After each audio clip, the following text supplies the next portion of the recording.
Eluru Saint Teresa మహిళా degree college జనసంద్రంగా మారిందని జిల్లా పంచాయతీ అధికారి స్వీప్ నోడల్ అధికారి తూతిక శ్రీనివాస విశ్వనాథ్ తెలిపారు. స్థానిక సెయింట్ థెరిసా కళాశాలలో ఓటర్ అవగాహన ర్యాలీ నిర్వహించారు. కాలేజీలోని సెల్ఫీ స్టాండ్కు వచ్చి మేము ఓటు వేస్తామని మహిళలు అన్నారని ఆయన తెలిపారు. 6 అడుగుల మోడల్ ఈవీఎంలు చూపరులను ఆకట్టుకుందని అన్నారు. మే 13న జరిగే ఎన్నికల్లో ప్రతి ఒక్కరూ పాల్గొని తమ ఓటు హక్కును వినియోగించుకోవాలని ఆయన సూచించారు.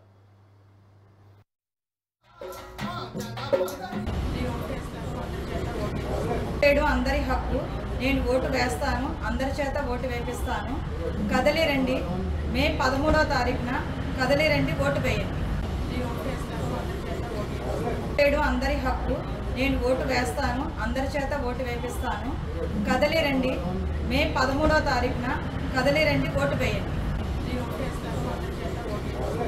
అందరి హక్కు, నేను ఓటు వేస్తాను, అందరి చేత ఓటు వేపిస్తాను. కదలి రండి.